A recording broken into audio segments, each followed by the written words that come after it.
Hey gossipers, buckle up. Today's story is full of drama, deception, and everything we love. So, let's get into it. I never imagined I'd be sharing something that sounds like it came straight out of a soap opera. But here we are. I'm 30 years old. My husband, Ethan, is 33. We've been married for 7 years and have a beautiful 5-year-old daughter named Lily.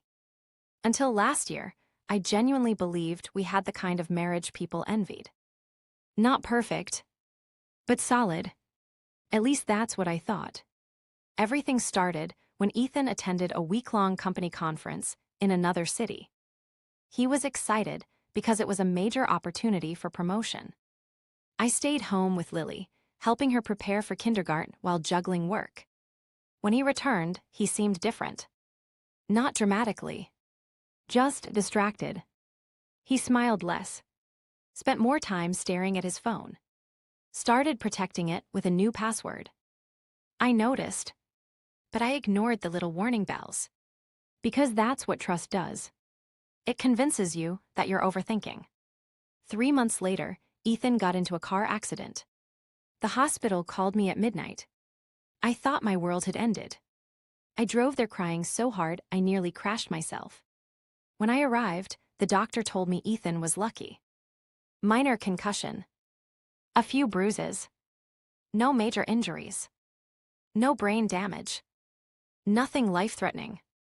I thanked every god I could think of. Then everything got weird. When Ethan woke up, he looked at me like I was a stranger. "Who are you?" I laughed nervously. "Honey, stop." His expression didn't change. The doctor asked him several questions. His name.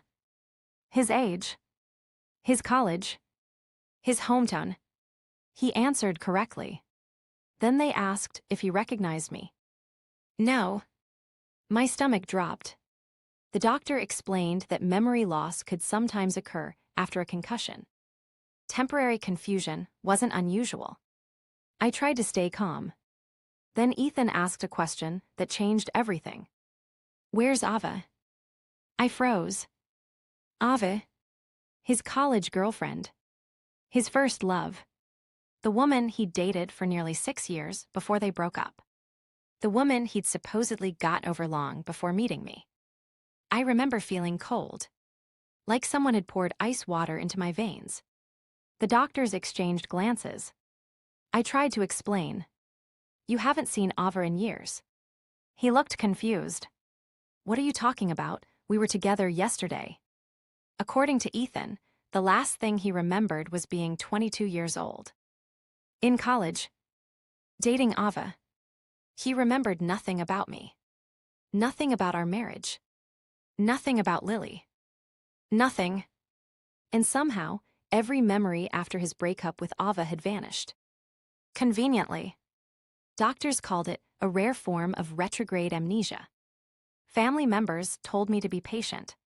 Recovery could take time. So I tried. God, I tried.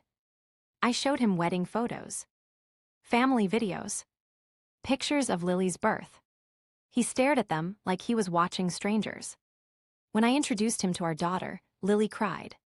"Daddy doesn't know me." I'll never forget that. A 5-year-old should never have to ask that question. Ethan acted uncomfortable around her. Like she was someone else's child. I started grieving a husband who was technically still alive. Then Ava appeared. Apparently, Ethan had asked for her repeatedly. Someone from his family contacted her. The moment she walked into the hospital room, Ethan lit up. Actually smiled. The smile I hadn't seen in months. He reached for her hand. "Ava." She cried. He cried. Everyone thought it was touching. I thought it was suspicious. Within weeks, Ava became a permanent fixture. She visited daily. Helped with his recovery. Brought him favorite foods. Spent hours alone with him. Meanwhile, I was slowly becoming an outsider in my own marriage. One afternoon, I arrived unexpectedly at the rehabilitation center. I heard laughter coming from Ethan's room. Not ordinary laughter. Flirty laughter. Intimate laughter. the kind shared by people who are very comfortable with each other. I opened the door. They jumped apart. Too quickly. Ava's hand flew off Ethan's arm. Both looked guilty. Very guilty. Something inside me shifted. For the first time, I wondered, what if this wasn't amnesia? What if it was an excuse? The thought seemed insane. Even cruel. Who would fake memory loss? But once the idea entered my mind, I couldn't ignore it. I started paying attention. Really paying attention. And the cracks started appearing. One evening, Ethan claimed he couldn't remember anything after age 22. Yet he casually mentioned a restaurant that opened 5 years ago. When I pointed it out, he immediately corrected himself. Too quickly. Another time, he referenced a movie released during our marriage. Again, he backtracked. Then Lily accidentally proved something huge. She dropped her favorite stuffed rabbit. Without and picked it up and called it Captain Bunny. My heart stopped. Only Ethan called it that. Lily had named it years after college. There was absolutely no way 22-year-old Ethan could know that nickname. The moment he realized what he'd said, he froze. Then pretended nothing happened. That was the day I hired a private investigator. I didn't tell anyone. Not even my parents. The investigator started digging. Within 3 weeks, he found something explosive. During the company conference months before the accident, Ethan had reconnected with Ava. Not accidentally. Intentionally. Phone records showed hundreds of calls. Thousands of messages.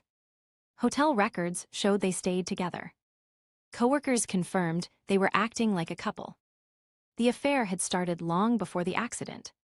My hands shook reading the report. But it got worse. Much worse. The investigator eventually obtained security footage from a cafe. In the footage, recorded 2 days after Ethan left the hospital, Ethan and Ava were sitting together. Laughing. Talking. And then Ethan said something that destroyed everything. The audio wasn't perfect. But it was clear enough. Once the doctors believe it, we're free. Free. Not confused. Not suffering memory loss. Free.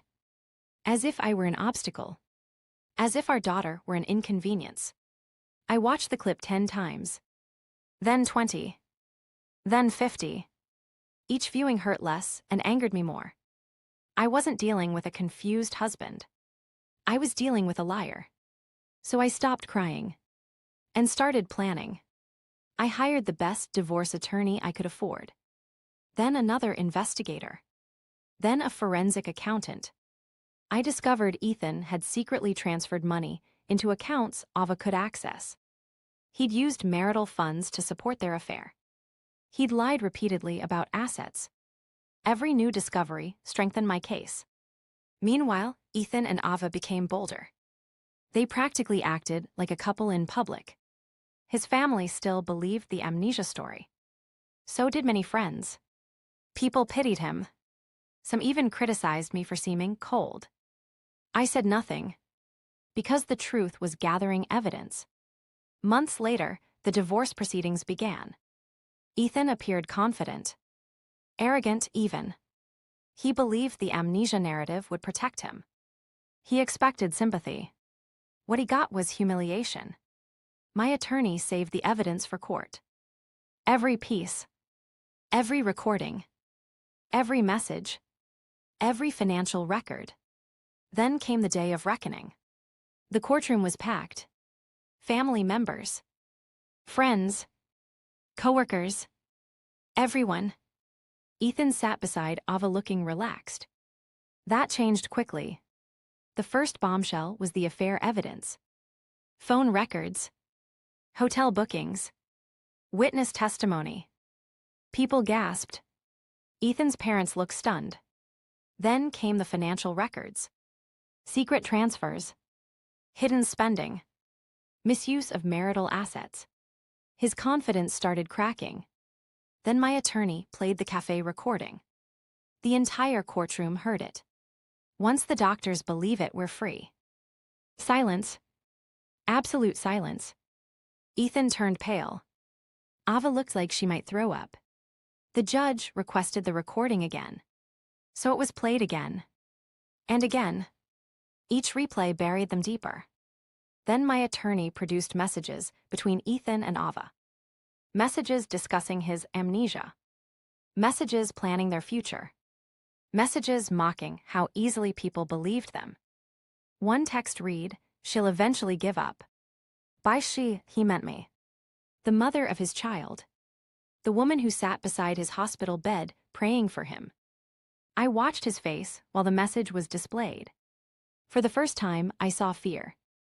Real fear. The judge wasn't impressed.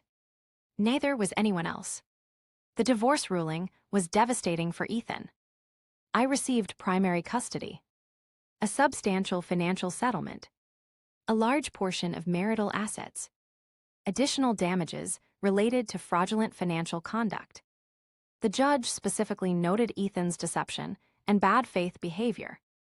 The legal victory felt satisfying. But the real face slap came afterward. The story spread. Vast. His company launched an internal investigation. Executives learned he had used company travel to facilitate the affair. Within weeks, he lost the promotion he'd been chasing. Soon after, he lost his job entirely. Friends distanced themselves. Family members were furious. His parents were especially heartbroken. Not because he cheated. Because he had pretended not to know his own daughter. That was the part they couldn't forgive. Lily stopped asking about him after a while.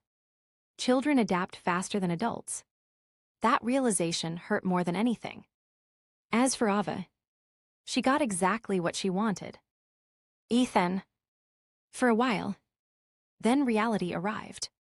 Without my income. Without his career. Without public sympathy. Without the excitement of sneaking around. Their relationship started collapsing. Less than a year later, she left him. Apparently, she accused him of being dishonest. The irony nearly made me laugh. A man who faked amnesia turned out to be untrustworthy. Who could have predicted that? The final twist happened 6 months ago. I was attending Lily's school event when someone approached me. Ethan. He looked older. Exhausted. Defeated. Gone was the confident man who thought he could rewrite reality. He asked if we could talk. I agreed. For 5 minutes. No more. He apologized. For everything. The affair. The lies. The fake amnesia. Hurting Lily. Destroying our family. Then he said something I'll never forget. I thought I was choosing the love of my life. I stared at him. And tears filled his eyes. You were. For a moment, I almost felt sorry for him. Almost. Then I remembered hospital rooms. Courtrooms. Lily crying because her father didn't recognize her. I remembered every lie. Every manipulation. Every deliberate choice. So I simply nodded. And walked away. I didn't need revenge anymore. His life had already become one. Today, Lily is thriving. I'm happier than I've been in years. And Ethan, the last I heard, he's living alone. Trying to rebuild a life he destroyed himself. Sometimes people ask if I regret exposing him. Not even for a second. Because the man who pretended to forget his family ended up teaching me something important. The truth always remembers. Even when liars pretend they don't. So gossipers, what do you think? Which part made your blood boil the most? Drop your thoughts in the comments below. If you enjoyed the story, don't forget to like, subscribe, and hit the bell for more juicy Reddit-style stories. See you in the next one.